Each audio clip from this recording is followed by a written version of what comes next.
वहां किसी भी प्रकार का वाद विवाद नहीं होता। इस प्रकार से उनकी धारणाएं कट्टर बनी हुई होती हैं। 363 पाखंड मतों में अज्ञानवादियों का जो स्वरूप है वो इसी प्रकार का बताया गया है कि वे अज्ञानवादी एकांत रूप से अज्ञान को ही श्रेष्ठकर यानी श्रेष्ठ मानते हैं। अज्ञानवादियों का कथन है कि प्राचीन समय के अंदर स्त्री पुरुष कम पढ़े लिखे होते थे, इसी कारण से वो अधिक सुखमय जीवन जीते थे। उनमें आपसी वेर विरोध, राग द्वेष, लड़ाई झगड़े पैदा ही नहीं होते थे, या होते थे तो भी बहुत कम होते थे। जो जो विद्या बढ़ी, विपत्तियां और कठिनाइयां भी बढ़ती चली गई। उनका ये कथन मेरे हिसाब से सत्य के धरातल पर खरा नहीं उतरता, क्योंकि विद्या या ज्ञान तो जीवन का दीपक है। सच्चा ज्ञान परस्पर संघर्ष या विवाद करना नहीं सिखाता। ज्ञान तो व्यक्ति को विनीत, सरल और समन्वयी बनाता है। इसीलिए जब भी हम नवकार मंत्र का स्मरण करते हैं तो अरिहंताणम बोलने से पहले नमो शब्द उच्चारित करते हैं, ताकि हमने झुकने का भाव, झुकने का गुण प्रविष्ट हो, समाविष्ट हो, हम झुकने के आदि बन जाएं। जो लोग विद्या या ज्ञान के प्रति विद्रोह या विरोध की भावना रखते हैं, उनका कथन मात्र इतना सा ही है कि यदि लोग पढ़ लिख जाएंगे तो विद्वान बन जाएंगे, और वो विद्वान बन गए, सम्यक के बन गए, तो फिर वे हमारी गुलामी नहीं करेंगे। इसी दृष्टि से वे अज्ञानवादी पुरुष हो या स्त्री, वो विद्यालय या ज्ञान के जितने भी केंद्र हैं उन्हें बंद करवा देते हैं, या जो खुलना शुरू हुए हैं, स्टार्ट हुए हैं, उन्हें बनने से, खुलने से रोकने का प्रयास करते हैं, उनके खोलने पर विरोध पैदा करते हैं। ऐसे ज्ञान द्रोही व्यक्ति हैं। ज्ञान और ज्ञानी दोनों की आसाधना करते हुए, अवमानना करते हुए ज्ञानावर्णीय कर्म का बंध करते हैं। दूसरा कारण ज्ञानावर्णीय कर्म के बंधने का बताया कि संसार में कुछ लोग ऐसे हैं जो श्रुत संपदा के रूप में ज्ञान की थोड़ी सी पूंजी को प्राप्त करके अहंकारी बन जाते हैं। यानी ज्ञानी का अपमान वो किस रूप में करते हैं? उनके दिमाग में ये भूत सवार हो जाता है कि हमारे पास जितना ज्ञान है उतना ज्ञान अन्य किसी के भी पास नहीं है। ऐसे लोग ज्ञानी पुरुषों को देखकर, ज्ञानी व्यक्ति की प्रशंसा सुनकर मन ही मन जलने कुड़ने लगते हैं। वो अपनी शास्त्रज्ञता का ढिंडोरा पीटकर ज्ञानी जनों का अपमान करते हैं, या उनके प्रति रोष भाव रखते हैं, उनकी निंदा विकेता करते हैं।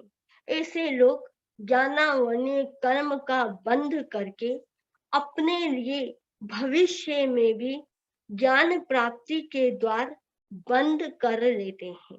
वे वर्तमान में भी और भविष्य में भी ज्ञान के प्रकाश से वंचित रह जाते हैं।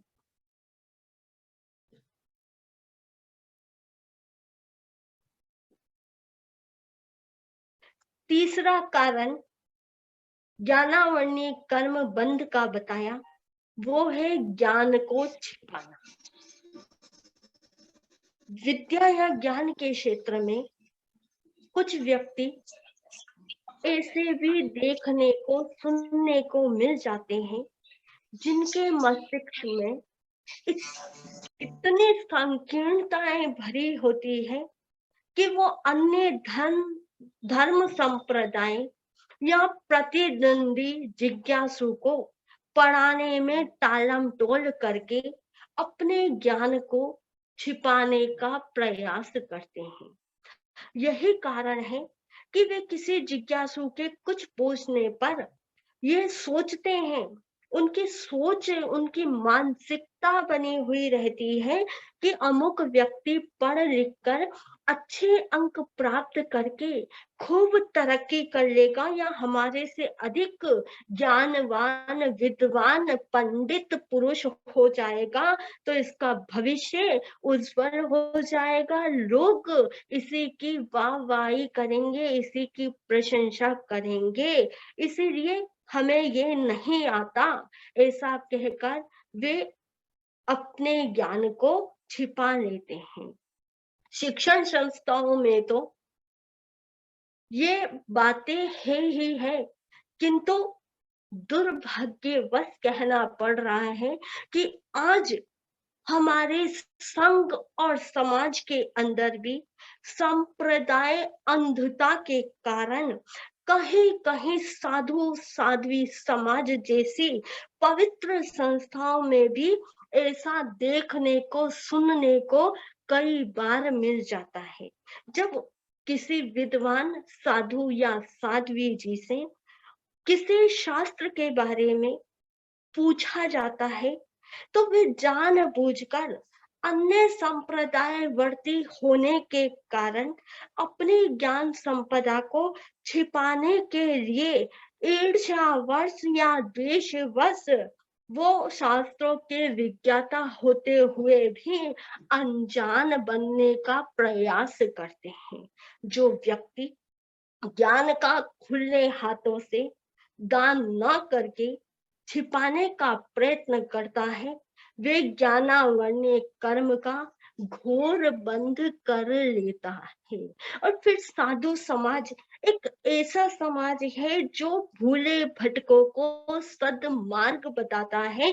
यदि वो ही अपने ज्ञान को छिपाने का या दूसरों को देने का कार्य नहीं करता है, तो इससे बड़ा दुर्भाग्य हमारे समाज का और क्या हो सकता है। तो चलिए, बात चल रही है ज्ञानावरणीय कर्म बंधन की। तो ये तीसरा कारण है ज्ञानावरणीय कर्म बंधने का, ज्ञान को छिपाना। चौथा कारण है ज्ञानदाता का नाम छिपाना। अध्यात्म जगत में ज्ञानदाता गुरु का बड़ा ही महत्वपूर्ण स्थान है। वो चाहे अध्यात्म हो या भौतिक क्षेत्र हो, विद्या का क्षेत्र हो या कोई भी क्षेत्र हो, हर एक क्षेत्र में गुरु का अपना अद्वितीय स्थान होता है।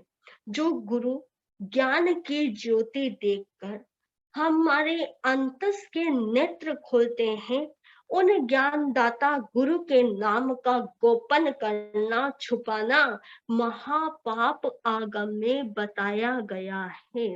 अक्सर ऐसा होता है कि कुछ शिष्य गुरु की कृपा से ज्ञान आदि में उन्नति के सोपान पार करते हुए एक दिन गुरु से भी आगे निकल जाते हैं। इस कारण जनता उनकी श्रद्धा भक्ति से पूजा प्रतिष्ठा करने लगती है। उनके ज्ञान को देखते हुए आश्चर्यचकित होकर के उनके प्रति श्रद्धा निष्ठ हो जाती है और अपनी चतुर्मुखी प्रतिष्ठा को देखकर शिष्य पर अहंकार का ऐसा नशा छा जाता है कि वह अपने गुरु को गुरु मानने से इनकार कर देता है। गुरुदेव का नाम पूछने पर गुरुवर्या का नाम पूछने पर वे उनका नाम बताने से कतराता है, सोचता है कि मैं इतना ज्ञानवान हूँ, लेकिन मेरे गुरु को मेरे जितना ज्ञान नहीं है, तो कहीं मेरी पोजीशन डाउन नहीं हो जाए। पोजीशन डाउन की जहां बात आती है, वही भीतर के अंदर यानी हमारी मानसिकता संकीर्ण विचारों के दायरे से घिर जाती है, और वहीं पर व्यक्ति ज्ञानावन्य कर्म का बंध कर बैठता है। जिसने भी गुरु की कृपा की अवमानना करी है, वो भले ही कुछ समय के लिए श्रेष्ठ पदों पर प्रतिष्ठित हो जाए, लेकिन एक ना एक दिन उससे अपने ज्ञानदाता गुरु की आराधना करने का फल मिलता ही मिलता है। पांचवा कारण ज्ञान प्राप्ति में विघ्न उपस्थित करना है। कतिपय व्यक्तियों की बौद्धिक संकीर्णता इतनी अधिक बड़ी हुई होती है कि वे दूसरों की प्रगति और अभिवृद्धि को किसी भी हालत में सहन नहीं कर पाते। जब तक वे दूसरों को कोई हानि न पहुंचा दे या उनकी बढ़ती हुई प्रगति की बेल को जड़ से न उखाड़ दे या उनके प्रगति मूलक साधनों को समाप्त न कर दे, तब तक उन्हें चैन नहीं मिलता। ऐसी विकृत मनोदशा प्राय मानव जीवन के सभी क्षेत्रों में देखने को मिल ही जाती है। ज्ञान के क्षेत्र में भी देखा जाता है कि एक व्यक्ति जो स्वयं पढ़ लिख नहीं सकता, परंतु जब किसी अन्य बालकों या धर्म संप्रदाय के जिज्ञासुओं को अध्यात्म के क्षेत्र में, विद्या के क्षेत्र में प्रगति करते हुए देखता है, तो उसे अच्छा नहीं लगता। जब उसके लिए ये सब असहनीय हो जाता है, तब वे ऐसा वातावरण निर्मित करने का प्रयास करता है ताकि ज्ञान पिपासु या अध्ययनशील विद्यार्थी अपने अध्ययन के क्षेत्र में सफल न हो सके और वह सर्वथा अपठित और ज्ञानहीन ही बना रहे। ऐसी धारणाएं जो व्यक्ति किसी की ज्ञान साधना में बाधक बनने के लिए बना लेते हैं या किसी के ज्ञान प्राप्ति में रोड़े अटकाने का प्रयास करते हैं, ज्ञान प्राप्ति के